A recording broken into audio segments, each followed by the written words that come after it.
we're financing these international corporations and banks to go give these loans to build infrastructure, which they themselves then own at our expense. And then those third world nations and old world nations rightfully hate us, and we get the blame for it, when really we're being drug along by the system as well. So this globalist corporate system, a crony capitalism, I guess you could call it, doesn't it exploit everybody except for what Rothkopf said on this show with his book, the head of Kissinger Associates, that the 6,000 superclass, they get all the power, money, and control, but the rest of the 6 billion, 400 million of us, we get the short end of the stick. Absolutely, yeah. You know, and what comes around goes around. We in the United States were willing to turn a blind eye on the use of slaves, essentially, in sweatshops that make us cheap shirts and tennis shoes. We were willing to turn a blind eye on get us cheap oil, even if it requires destroying the Amazon rainforest. We don't care, give us cheap oil. We kind of turned a blind eye on that, and we always sort of said, well, of course they're doing the right thing. Nike's not hiring slaves, and Texaco isn't destroying the rainforest. Well, Nike is hiring slaves, and Texaco did destroy the rainforest, and there's a huge lawsuit in Ecuador right now that's going to be won against Texaco. And they don't do the right thing. And, you know, we've gone through this period that really started Milton Friedman, the economist from the Chicago School of Economics, who was deeply embraced by Ronald Reagan, got us on this role of this, what I call a mutant virus of capitalism, which is to say the corporate executives don't need to be controlled. They're some sort of an elite, unlike the rest of us, who never do anything wrong. I mean, we've all got to have laws to keep us from stealing or cheating on our income taxes or picking somebody's pocket. But these corporate executives, they don't need any rules and regulations. No more rules and regulations. And everything should be privatized. They should be running everything, controlling all the world's resources. And let's give everybody lots and lots of credit. Get people to take lots and lots of credit. Well, I'll tell you, credit enslaves people. You know, if you're a union member and you got lots of loans, you got a big mortgage on your house, you don't want to go out and picket. You don't join the picket lines because you want to keep paying for your house so your family has a place to live. And so there's been all these things that really came up in the 70s and much more strongly in the 80s after Reagan was elected. And it just continued through Democrats and Republicans alike. God, Clinton was one of the worst.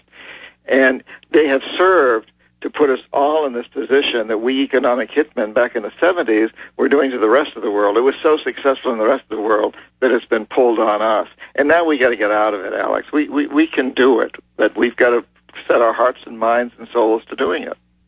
Well, let's look at the alternative, and then we'll get into solutions and, get your expert opinion on the current climate and what you think those solutions and the way out are. But let's look at the alternative. If they continue this process of they're above the law, the private Federal Reserve goes before Congress and says no one can audit us, no agency, no government.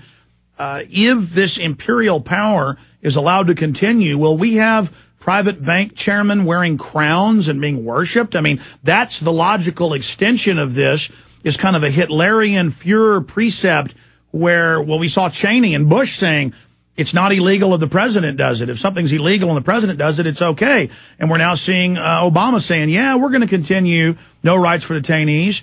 And, yeah, we're going to, continue having secrecy in the banking. It's clear the presidents have been turned into nothing but vestigial ceremonial creatures. So if we don't slow this down and reverse it, what will this world look like? What will this superclass who are openly above the law, what will they bring us to? We'll all be living in Haiti, and it's happening. It's fascinating. I just saw this morning that UN has announced that Bill Clinton's going to be their new UN ambassador to Haiti. Man, that's a fascinating comment right there. We're all, and we're essentially in that position right now. We're living very much like what we used to call banana republics. In fact, those bank presidents are wearing crowns today. They're getting away literally with murder. I mean, they're getting away with stealing and rape and pillage, and they're being rewarded for it, and that continues to happen. So, yeah, we're already in that world, and it's going to get much worse unless we really do something. And I think this economic crisis we're going through ought to push us all in the direction to turn this around. And we do have the power to turn it around.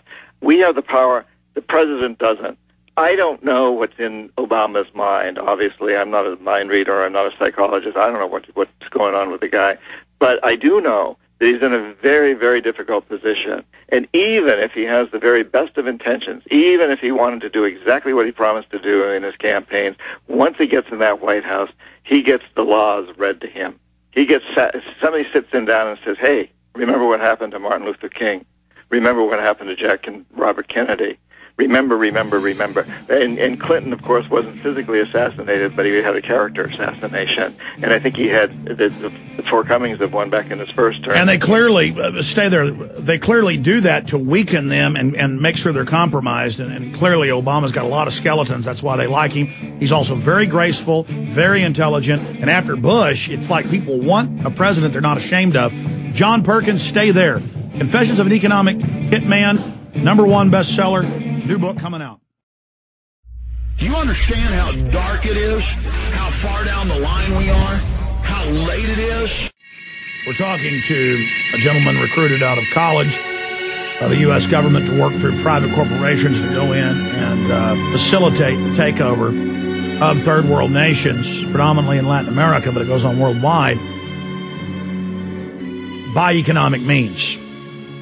John Perkins, I want to get more into what's currently happening and how this is just expanding and expanding as they gobble up the entire planet and leave tyranny where liberty was and freedom was and economic freedom was. But looking at the structure, you know, the CIA is declassified. They brag. Other governments do this. MI6 does it. Other intelligence agencies do it. But nobody does it like the United States, obviously. The Russians did it to some extent, using money to get control of nations. But this program of going into third world countries, paying off their leaders, giving them loans at 25-30% interest, where $1 billion turns into $40 billion, getting the countries to sign over all their infrastructure, then the IMF World Bank documents where they turn the power and water off to cause a riot, so then society really falls, so the globalists can then buy up their stock markets. I mean, this is all on record, and now they're clearly doing it, not on a regional scale, but on an international, global scale.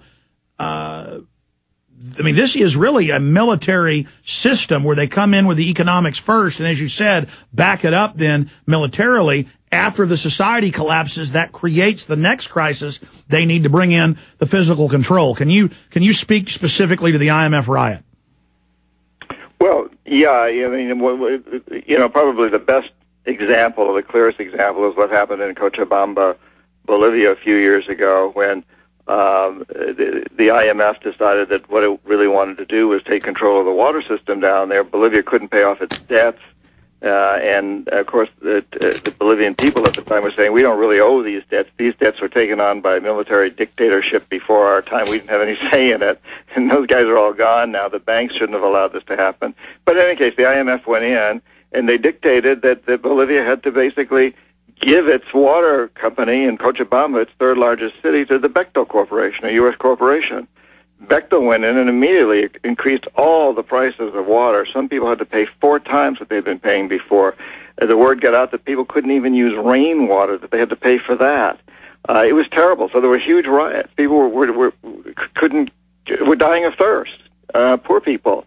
And they took to the streets, and eventually they got their water system back, and Evo Morales then became president very, very much at the same time, and Bechtel kind of put its tail between its legs and left, only because this enlightened president came in at the time. But we've seen that thing time and time and time and time again on all sorts of levels, where in order to forgive a country's debt, and we never really forgive it, we just delay it, usually increase the interest rates. But in order to even make that happen, we force them to privatize their electric utility companies, their water and sewage companies, their prisons, their schools, their mines, their resources, their oil companies, and sell it to American corporations, or sometimes it's European corporations, time and time and time again. And now, of course, isn't it interesting how we're almost seeing a reversal of that process in this country, Alex, where in fact the private banks are in such dire trouble that the government is going in and bailing them out, and it's stopping short of actually taking an equity position where it really has control over them, but it's getting so deeply involved through these bailouts. So it's really socialization of the corporatocracy, of the people that run our big corporations, of the big corporations themselves. We're socializing them, and we've basically capitalized the poor people and all the failures in the country. John, I see it as socializing the risk, but privatizing the profit has been said many times, where I really see this as a corporate takeover of the government. I don't see it as a government takeover of the banks, because it's clearly the New York Fed and other private central banks that are running the show globally. They fearmonger, oh, my God, we're in this big crisis. You know, they use the derivatives and all the fiat currency and credit they made to buy up the world. Now the bubble's popping, they're using that as a way to terrorize people into giving them even more power. And they're announcing on the news a new bank of the world and that we'll be paying our taxes to it. But these are the bankers. They're the experts. They know how to run things. Yeah, you're absolutely right. No, it's government money that's going in to bail out the bankers and other companies.